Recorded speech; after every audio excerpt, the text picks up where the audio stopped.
Hey folks, I'm John Lee and welcome back to my channel.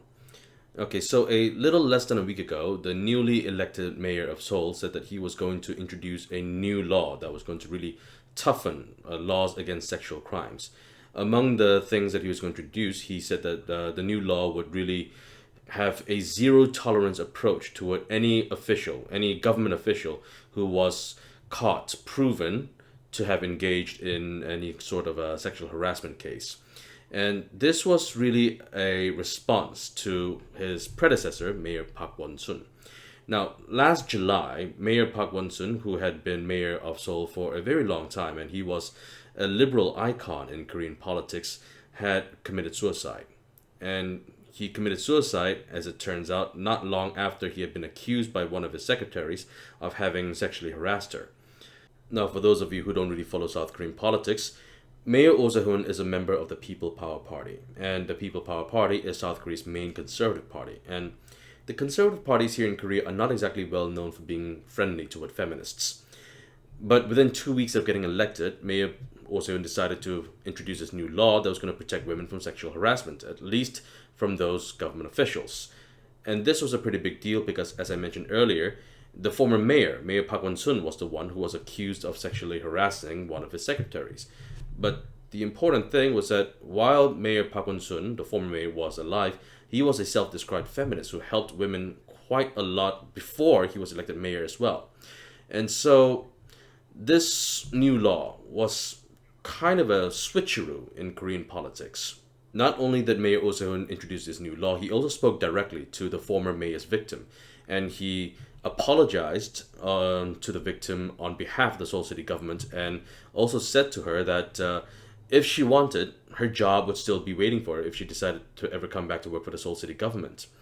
And this woman, she reportedly said that she cried when she heard this apology and said that she felt that the apology was sincere and that Mayor Se-hoon actually understood what was going on and understood what was wrong within politics and within society. And again, this was a huge switcheroo in Korean politics. Now, the former mayor, Park Won-sun, died in July 2020, and we didn't have a new mayor until just a couple of weeks ago. So, in the meantime, between the former mayor's death and the new mayor's election, we had an interim government in Seoul. And that interim government was the one that was led by the progressive government. And during that whole time, the progressive government did not pass any of these kinds of laws that Mayor Se-hoon introduced. The interim government did not really seek out to talk to the victim, did not seek to publicly apologize to the victim, did not seek to remedy what was going on, what was the problems within the Seoul City government.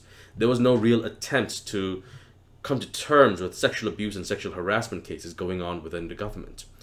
It had to take a new government, a conservative mayor who has no history of being pro-feminism in any way, shape, or form, to pass this new law, to introduce this new law. Now, is Mayor Se-hoon playing politics? Of course he's playing politics. He's a politician. All politicians play politics. But we have to go back to the election results from a couple of weeks ago. When the elections were over and they were all analyzed, it was discovered that about only 44% of women supported the progressive mayoral candidate. And what about the rest of the women then? Well, as it turns out, a lot of the other women supported either the conservative candidate, but a significant portion of women also voted for the third party. And this was probably Mayor Se-hoon's goal, to really permanently put a wedge between female voters and the main progressive party, the Minju party. By really introducing this new law, Mayor Se-hoon is wanting to say that he may be a conservative and he may not be a feminist and he may not ever really earn the trust of women, but he wants to show that his party is doing something that the progressive party failed to do, which is to help to protect women. Now, if you are a political pundit or a cynic or a partisan, you know for a fact that Mayor Se-hoon is not doing this out of the sincerity of his own heart. As I just said, this is politics. And so, because he's not doing this out of the sincerity of his own heart, this is suspect and people will not actually ever give him credit and people will still hate him for whoever he is or was or will be. But we have to look at this from the perspective of the victims. From the victim's point of view, it doesn't really matter what kind of political ulterior motives that a politician might have. For a victim, what's really important is justice. And despite the fact that Mayor Se-hoon is not the perfect vehicle for delivering justice, that is exactly what he did. He delivered justice, or at least a type of justice, for the victim of the former mayor. And because she got some sense of justice, as far as the victim is concerned, she really appreciates what the current mayor is doing. And this is what the former government that was led by progressives should have done. They should have stepped forward. They should have apologized. They should have set up these new rules to weed out all of these sexual predators in the government. They should have much more strongly vocalized their support for victims, but they did not. In fact, what they did instead was to try to whitewash the former mayor's history, his past, and his record. And that was what caused quite a significant number of women to think that they couldn't trust this progressive government. And that is why a significant number of women voted for the third party candidates during the recent by-elections. The fact of the matter is that in Korea, feminism is a dirty word. In 2018, a rapper said that feminism was a mental disease, and that slogan has stuck around. A lot of men in their 20s believe that feminism is not about gender equality, but it's about reverse discrimination. If we go back to that poll, more than 72% of men in their 20s supported the conservative candidates, and a lot of it was because that they are opposed to feminism. The reasons are a bit long and complicated to explain, but the fact of the matter is that the economy has not been performing well.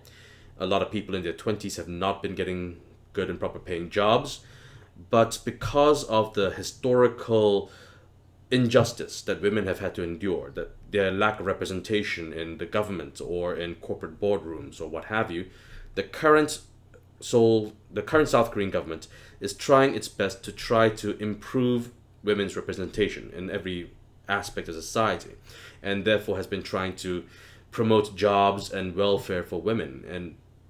But from men's point of view, especially men from in their 20s, they believe that because of these economic conditions that have prevented them from getting their jobs, all they see is the government helping women and not them. And because of this reason, and there are many other reasons, of course, such as the radicalizing effect of the internet, a lot of men in their 20s have this really toxic view of feminism. They believe that feminism is evil.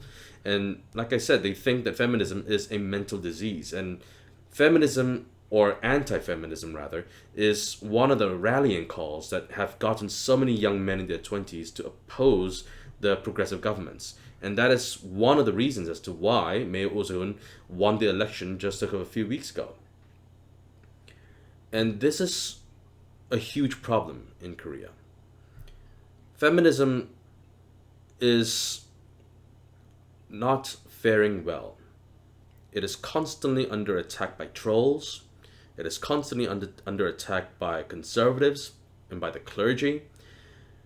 And it is doing a number on young women in Korea. Young women who aren't able to get jobs, who are the victims of sexual attack.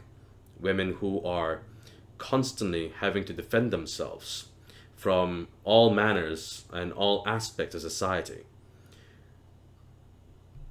But because the progressive government failed to stand up for women, it is now the conservative government that got elected with the help of a whole lot of misogynistic men who now have set the narrative to make sure that they are now perceived as the pro-women party, and the progressives are the ones who are the reactionaries who did not believe the victim, who did not support the victim.